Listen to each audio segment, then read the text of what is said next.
Here is the non-spoiler review of the film 35 Telugu movie. Caption వచ్చేసి చిన్న కథ కాదు.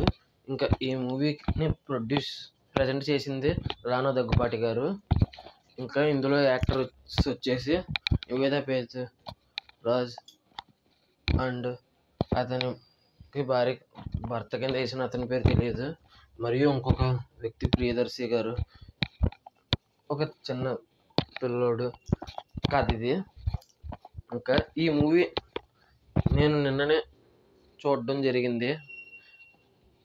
కొన్ని అనివార్య కారణాల వల్ల నాకు రివ్యూ ఇవ్వడం కుదరట్లేదు. అందుకే ఇప్పుడు ఇచ్చాను. సత్య అనే సినిమా కూడా చూశాను, దానికి కూడా రివ్యూ ఇస్తాను ఈరోజు. ఇప్పుడు ఈ మూవీ థియేటర్లో రిలీజ్ అయింది. ఈ మూవీ నాకే చూడడం బాగా లేట్ అయింది. నిన్న చూశాను ఈ సినిమా. ఇంకా ఈ మూవీ చూసిన తర్వాత నాకు ఎలా అనిపించింది అనేది తెలుసుకునేలోపు మా కంటెంట్ నచ్చితే లైక్ చేయండి, షేర్ చేయండి, సబ్స్క్రైబ్ చేసి పక్కన ఉన్న గంట సింబల్ క్లిక్ చేసి మా ఛానల్ సపోర్ట్ చేయగలరు. ఇంక వీడియోలోకి వెళ్ళిపోదాం. ఈ మూవీ నాకైతే నచ్చిందండి. సినిమా బాగా తీశారు. సినిమా స్లోగానే ఉంటుంది, కానీ వన్స్ అలవాటు అయితే అసలు వదలరు. సినిమా బాగుంది. ఫస్ట్ హాఫ్ బాగుంది, సెకండ్ హాఫ్ బాగుంది, కానీ సెకండ్ హాఫ్ ఇంకా బాగుంది. ఇంకా ప్రీ క్లైమాక్స్ పోర్షన్స్ అయితే నెక్స్ట్ లెవెల్. ఇంకా క్లైమాక్స్ పోర్షన్స్ అయితే నాకైతే కళ్ళల్లో నీళ్ళు కూడా వచ్చేసినాయి, అంత బాగా తీశారు. క్లైమాక్స్లో చాలా ఇన్స్పిరేషనల్గా ముగించిన విధానం అయితే నాకు నచ్చింది. జీరోగానే ఉంటారు కొంతమంది పిల్లలు, కానీ వాళ్ళను మోటివేట్ చేస్తే ఖచ్చితంగా ఏదో ఒక రోజు జీరో నుంచి మినిమం పాస్కైనా వస్తారు, 35 మార్క్స్ పాస్కైనా వస్తారు అనేది చాలా బాగా చూపించారు. అందుకే 35 మార్క్స్ పాస్ మార్క్స్ కాబట్టి సినిమా పేరు 35 అని పెట్టారు. ఇది మాత్రం బుర్రపాడంది. 35 చిన్న కథ కాదు అనే క్యాప్షను. చిన్న కథే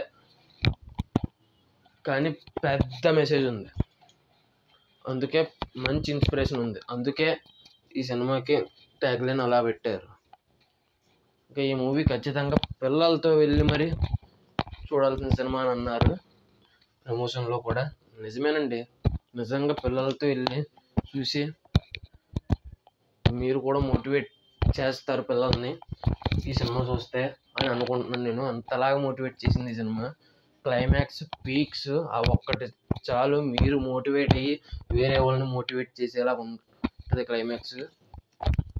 ఎంత స్లోగా ఉన్నా కూడా ఇటువంటి సినిమాలు ఖచ్చితంగా ఎంకరేజ్ చేయాలండి.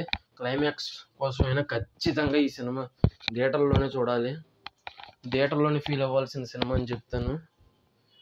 ఇంక ఈ మూవీని ఇంకొక విషయం అండి, నేను తలపతి విజయ్ నటించిన గోట్ సినిమా కూడా ఇచ్చిన రివ్యూ. ఇప్పటికీ చూడని వాళ్ళు ఉంటే దయచేసి చూడండి. ఇంకా చాలా రివ్యూస్ ఉన్నాయి, మా కంటెంట్ చూడండి. ఇంకా ఈ మూవీ వచ్చేసి నివేదా థామస్ గారు ఫస్ట్ టైం తల్లి క్యారెక్టర్ కింద చేశారు. చాలా బాగా చేశారండి, అసలు ఎక్స్పెక్ట్ చేయలేదు. కొద్దిగా లావుగా కూడా అయ్యారు. హీరోయిన్ భర్త కింద చేసిన వారు కూడా బాగానే చేశారు, మిగతా యాక్టర్స్ బాగానే చేశారు. ప్రియదర్శి గారు ఏమో మ్యాథ్స్ టీచర్ కింద బాగా చేశారు. ఇంకా ఓవరాల్గా ఈ సినిమా అనేది నాకైతే నచ్చింది. నేను నిన్నే చూడడం జరిగింది. ఇంకా మీరు కనుక ఈ మూవీ చూసి ఉంటే కింద మీకు ఎలా అనిపించిందో కింద కామెంట్ చేయగలరు. ఇంకా ఈ మూవీ వచ్చేసి 2 hours 25 minutes రన్ టైంతో థియేటర్లో వచ్చింది. ఈ మూవీ స్లోగా ఉన్నా కూడా నాకు ఎక్కడ బోర్ కొట్టలేదు. ఇన్స్పిరేషనల్ మూవీస్ నచ్చే వాళ్ళకి ఖచ్చితంగా నచ్చుద్ది ఈ సినిమా. ఫస్ట్ ఒక 30 minutes 40 minutes కానీ మెయిన్ పాయింట్కి రాదు, అయినా సరే సినిమా ఇంట్రెస్టింగ్గానే తీసుకెళ్లారు. ఆ పాయింట్లన్నీ అవసరం అని అనిపిస్తుంది ఆ 40 నిమిషాల తర్వాత జరిగే సీన్స్ అన్నిటిని చూస్తే. అంతేనండి. ఇంకా ఈ మూవీకి చివరిగా నేను వచ్చేసి ఇవ్వబోయే రేటింగ్ 4.8 out of 5 అయితే ఇస్తాను నేను. నాకు బాగా నచ్చింది అంతే. ఇంకా ఈ మూవీ చూసిన వాళ్ళు మీకు ఎలా అనిపించిందో కింద కామెంట్ చేయండి. అంతేనండి. మా కంటెంట్ నచ్చితే లైక్ చేయండి, షేర్ చేయండి, సబ్స్క్రైబ్ చేసి పక్కన ఉన్న గంట సింబల్ క్లిక్ చేసి మా ఛానల్ సపోర్ట్ చేయగలరు. అంతేనండి. మా కంటెంట్ చూడండి ఎలా ఉందనేది, నచ్చితేనే సపోర్ట్ చేయండి మాకు. ఇక అంతేనండి. ఈ వీడియో చివరి వరకు చూసిన వాళ్ళకి ధన్యవాదాలు. వీడియో లెంగ్త్ ఎక్కువ ఉన్నా కూడా అన్ని డీటెయిల్డ్గానే చెప్తాను. నాకు నెగిటివ్ ఏమి అనిపించలేదండి, చెప్పలేదు. ఇక అంతేనండి. కొద్దిగా స్లోగా ఉన్నట్టుంది, అది ఒకటే నెగిటివ్. ఇక అంతేనండి ఈ వీడియో నచ్చితే ఖచ్చితంగా సపోర్ట్ చేయండి.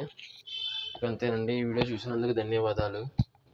Thanks for watching. Jai Hind. Signing off. Bye bye.